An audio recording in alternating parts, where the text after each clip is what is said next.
Hey guys, I'm Sarah. Every week I comb through hundreds of DIY videos preparing for projects for a weekly maker show, Make or Break.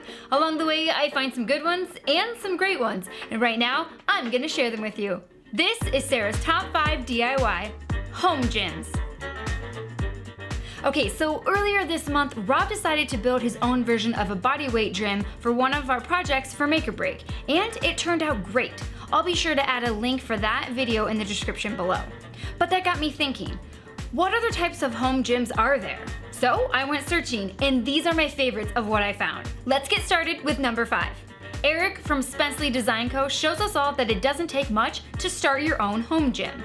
In this video, he walks you through how to set up a pull-up chin bar with just a couple tools and some 2x4s. He used a 36-inch piece of black pipe that was 3/4 inch in diameter for his pull-up bar. He provides you with an entire cut list and plans as well, so if you're looking for a starting point to make your own home gym, this is perfect.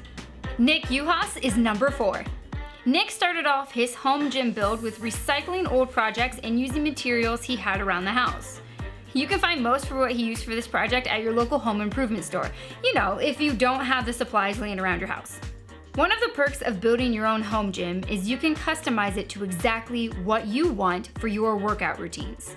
Nick used a lot of 2x4s, 4x4s, and black pipe for his gym, but my favorite part about this build is that he couldn't find weights online, so he got creative and built his own using simple supplies found from Home Depot. Next up is number 3. Glenn from DIY Creators made his home gym using mostly 2x6s, plywood, and a whole lot of threaded inserts. Now, if your gym has a final resting place and doesn't need to be moved around, you can just screw the wood together instead of using the inserts. But this makes his gym easy to take apart and move if he needs to. Seriously, Glenn goes above and beyond to share every step of his build, and it would take me forever to go through all of the details here. So you really need to go watch this video for yourself. You won't be disappointed.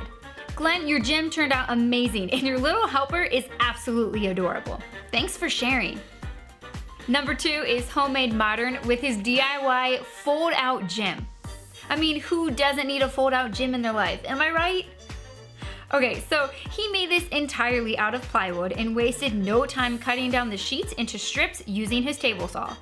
First, he built the back of the cabinet one layer at a time until he reached a depth that was needed to be able to hide the weights inside. Then he moved on to securing that part of the cabinet to the wall and the ceiling.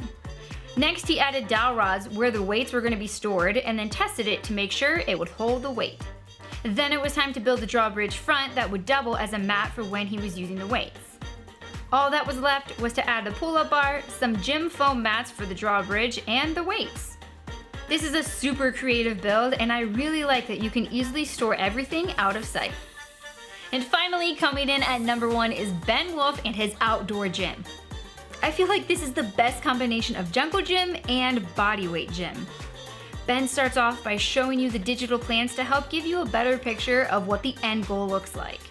Now, this is not a small build, and even though it's pretty simple, these are huge sections made to support a lot of weight. This backyard gym is complete with a cardio platform, parallel bars, exercise rings, a climbing rope, and a pull-up bar. Honestly, if I had this in my backyard, I would probably work out. Okay, maybe not. Anyway, this one is sick. Alright, do me a favor and like this video, and if you have not already subscribed to Belts and Boxes, please do that now and ring the bell so you don't miss any of our shows that come out during the week. You can catch me every Friday at 5 p.m. for the next episode of Power Tool Week in Review with Rob, and every Saturday at noon for Make or Break. We'll see you then.